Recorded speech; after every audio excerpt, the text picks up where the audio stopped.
The stars above the outer edge of the galaxy were calm and cold. Long lines of light stretched across the dark as ships moved through deep space. This region was far from trade routes and far from war.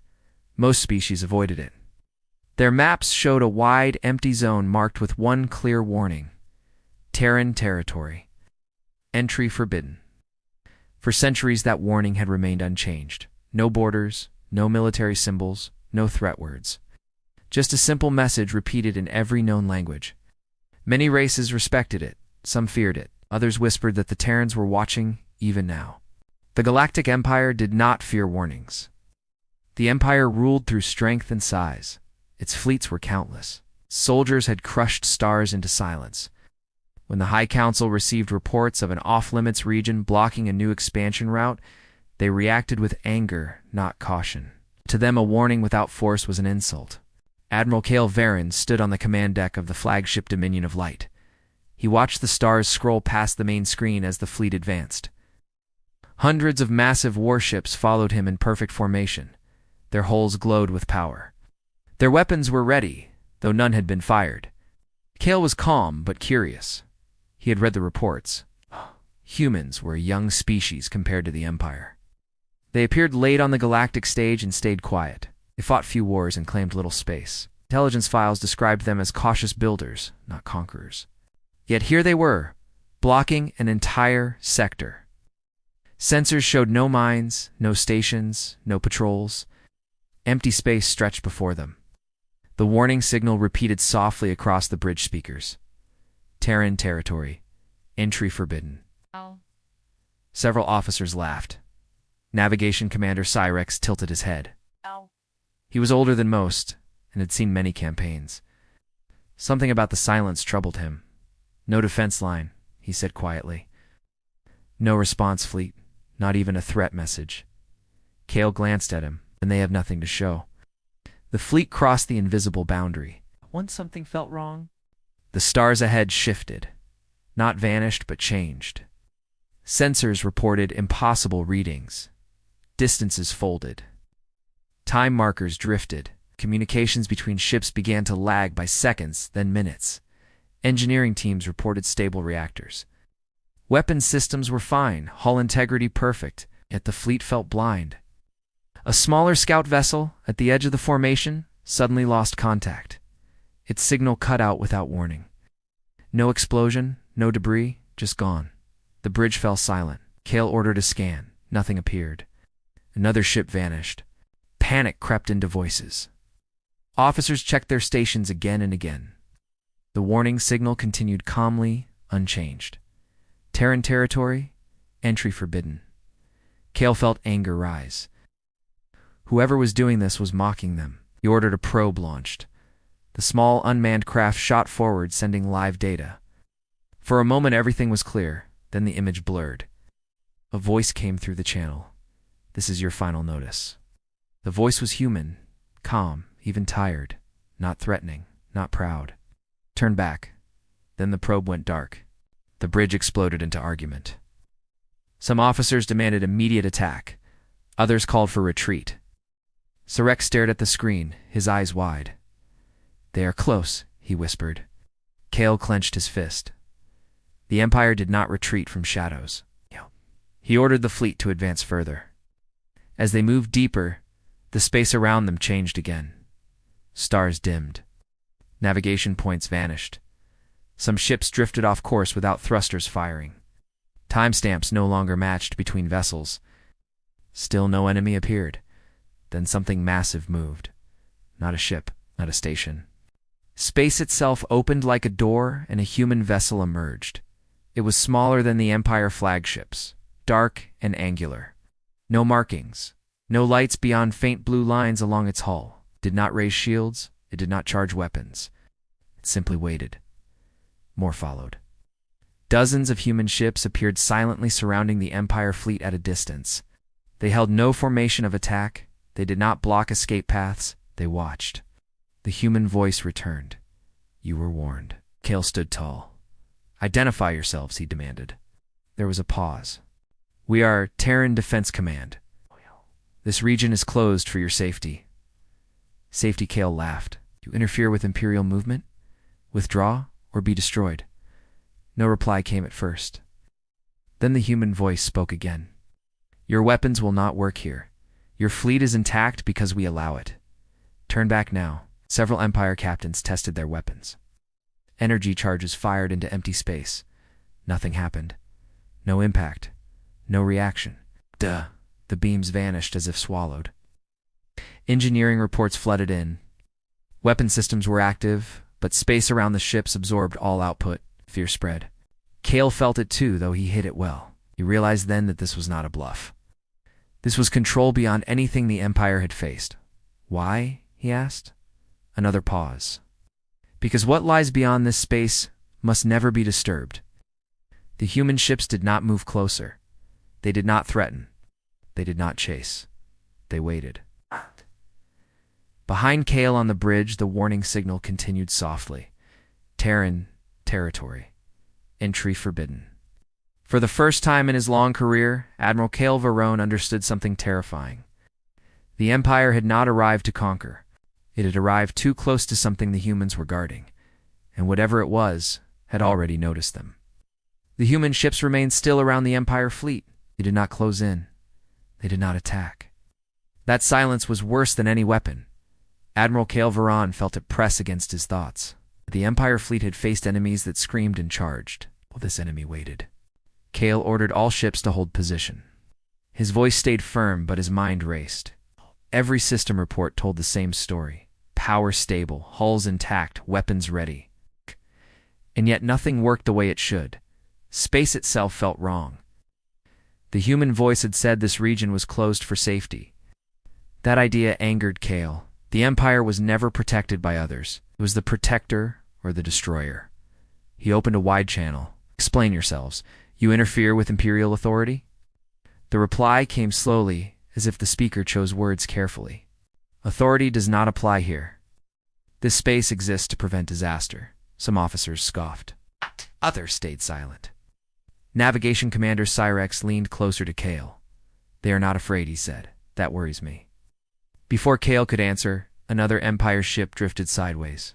Its engines had not fired. It moved as if pulled by an unseen tide. The captain shouted for help, but control did not return. The ship slid deeper into Terran space, and then vanished, just like the scouts before. No explosion, no trace. Fear finally took hold. Kale ordered emergency scans of the surrounding region. The data made no sense. Space folded into strange shapes. Distances changed when measured twice. Time signals from different ships showed small differences that kept growing. This was not normal physics. One junior officer whispered a word heard only by those near him. Trap Kale ignored him and addressed the human ships again. You are destroying our vessels. No, the human replied calmly. Your ships are drifting into zones you cannot survive. We are preventing worse outcomes. What lies ahead? Kale demanded. Silence followed. Longer than before. Then the human voice spoke softer. A prison. The word echoed across the bridge. A prison for what another officer shouted. For something older than your empire, something that almost destroyed us. Kale felt a chill. The Empire record spoke of ancient horrors and dead civilizations, myths told to frighten young commanders. Humans were known for stories and warnings. Perhaps this was another tale meant to scare them away. Show proof, Kale said. Very well. Space ahead shimmered. The darkness folded inward. A window opened. What appeared beyond was not empty space. It was broken stars twisted into impossible shapes. Massive structures floated like bones of dead gods. Energy storms raged without heat or light, and far within that chaos something moved.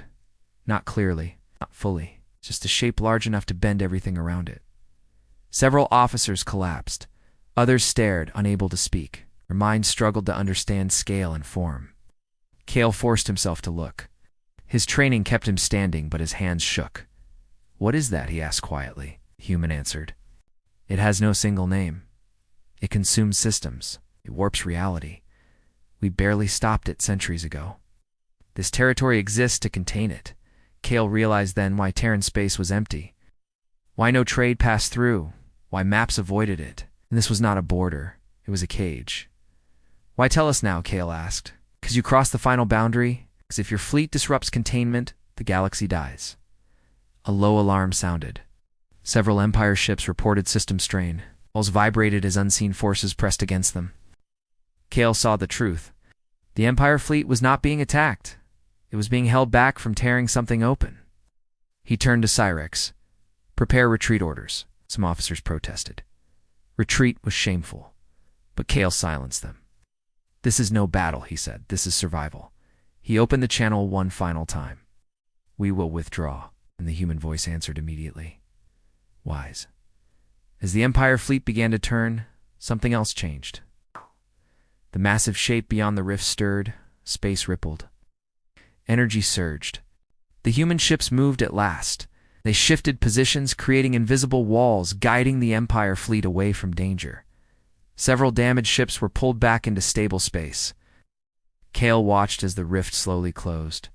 The chaos beyond vanished. The stars returned to normal.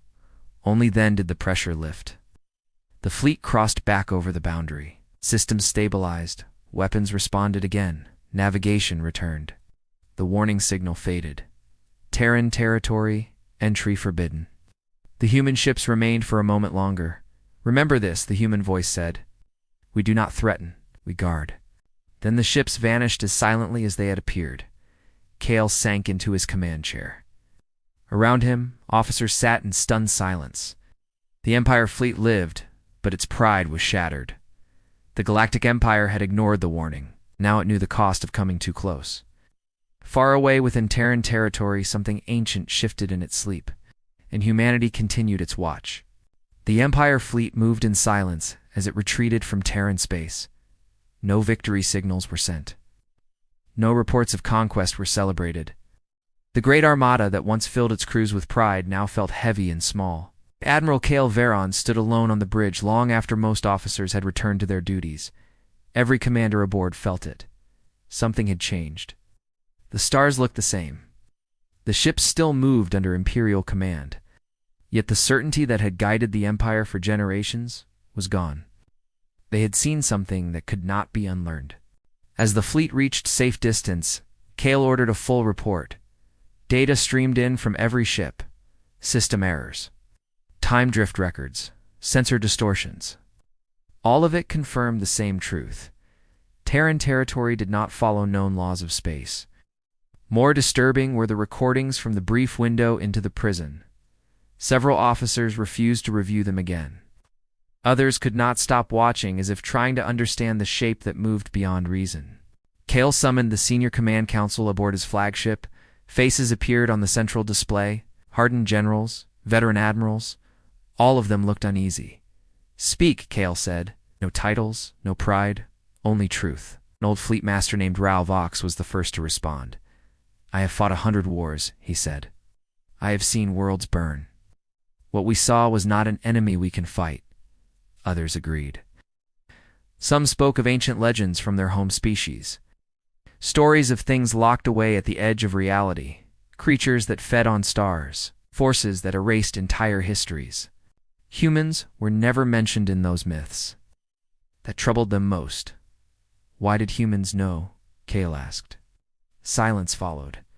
Intelligence Director Mira Chen finally spoke. Her species valued data above fear.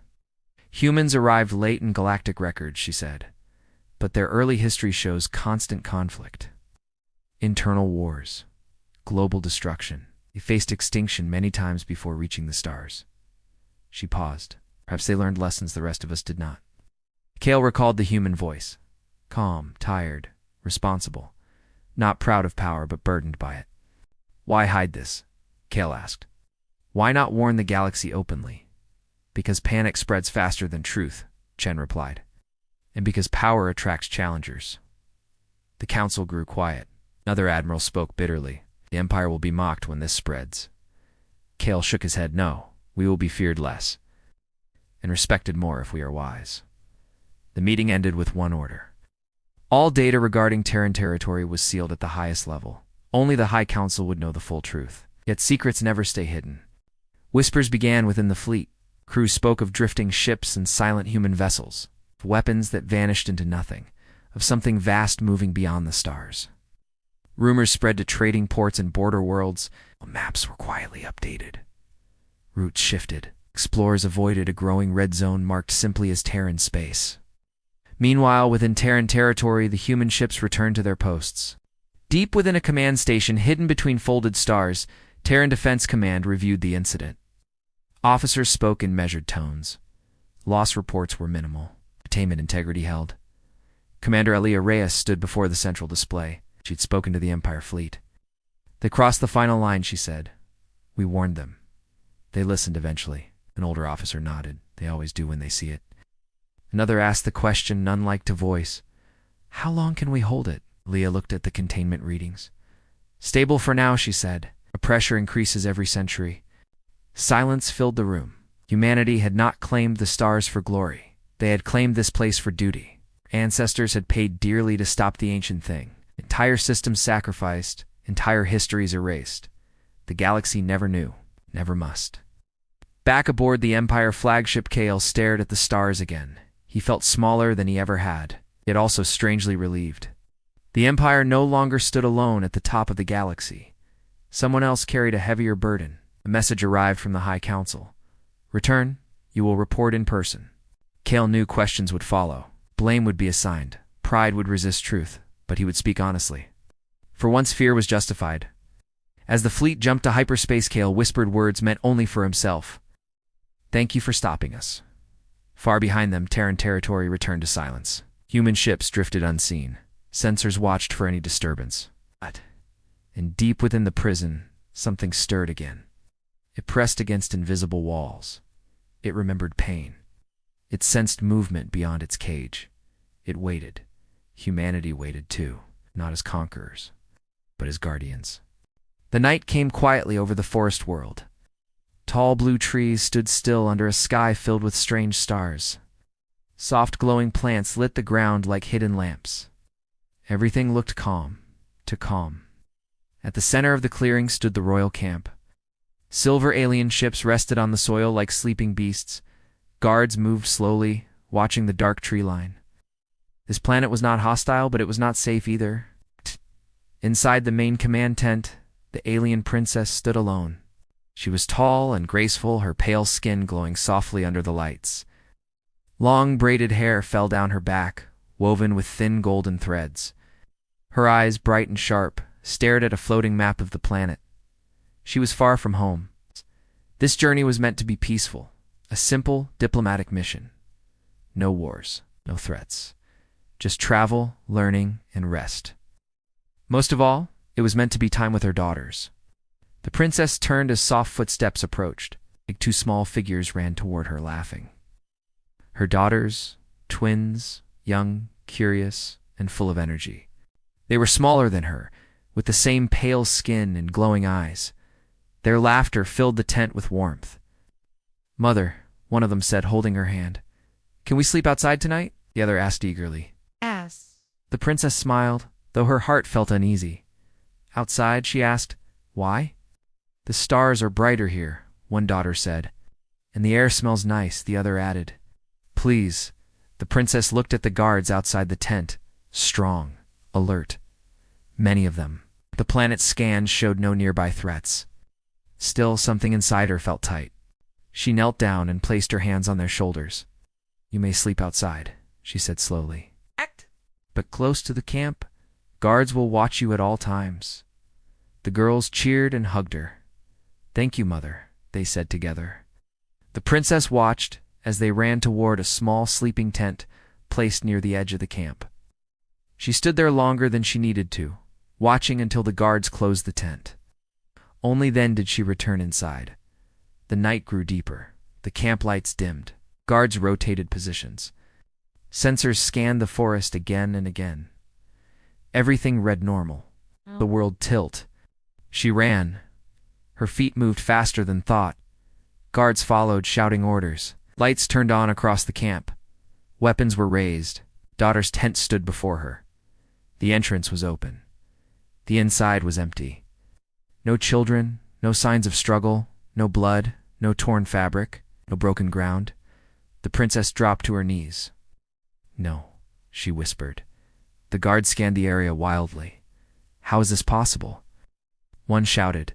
The sensors showed nothing. Another said. The princess stood, her calm breaking into something dangerous. Search the forest, she ordered. Oh. Drones lifted into the air, glowing eyes cutting through the dark. Soldiers spread out, weapons ready. Energy scanners swept the ground. Minutes passed. Then a voice came through the channel. My princess, a soldier said, his tone uncertain. We are detecting a life signal. Where? She demanded. The soldier paused. It is human. Silence fell. The princess clenched her fists. Human. The word carried weight. Stories, warnings, fear. Humans were rare in this region, unpredictable, emotional. Some called them violent. Others called them weak. None called them safe. And the children? She asked. Another pause.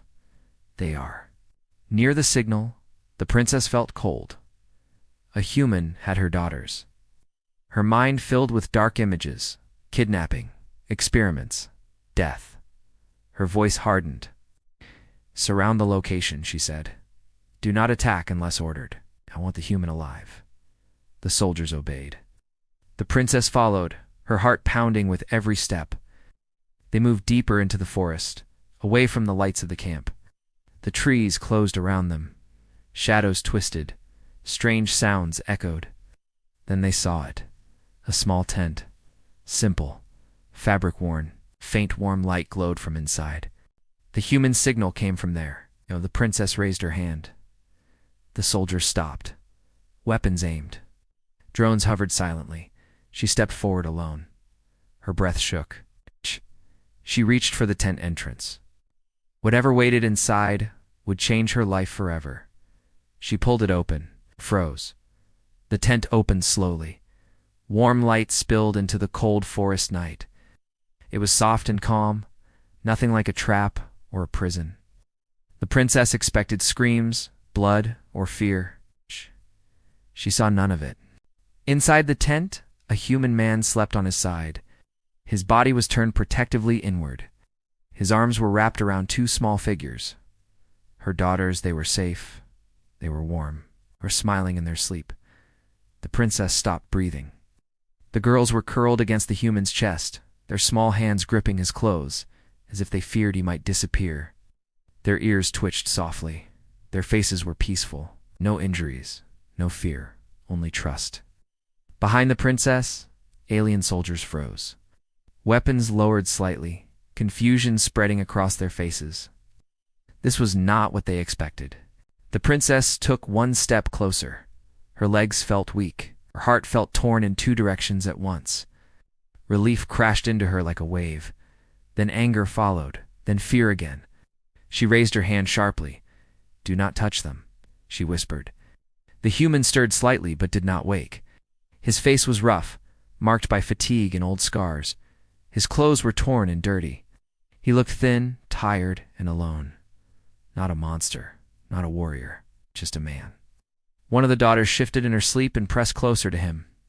The human adjusted his arm instinctively, holding. His eyes snapped open. His body stiffened when he saw the glowing soldiers, the weapons, the drones, hovering above him. He did not reach for a weapon. He raised his hands slowly. I didn't hurt them, he said quickly. His voice was rough but calm. I swear. The princess studied him in silence. Her daughters climbed off him and ran to her, hugging her tightly. We're okay, one said. He kept us safe, the other added. The princess knelt and held them both. Her fingers trembled. You left the camp, she said softly. Why? The daughters looked at each other. There were noises, one said. Big shadow beasts, the other added. They were scared. The princess's eyes sharpened. Night predators. She knew them. Silent hunters that avoided sensors. How did you meet him? She asked. The girls pointed at the human. He came when we cried, one said. He chased the shadows away, the other said. He stayed so we wouldn't be alone. The human lowered his hands slowly. I heard them crying, he said. I didn't know who they were. I just knew they were kids. The princess stood. Her guards tensed. You are human, she said coldly. Yes, he answered. I am. You know what humans are to my people? She said. He nodded. I've heard the stories. You hear stories too. And yet, you took my daughters, she said, her voice sharp. I didn't take them, he replied. They ran to me. The forest was silent. Alien scanners hummed softly. A guard checked the readings and frowned. My princess, the guard said quietly.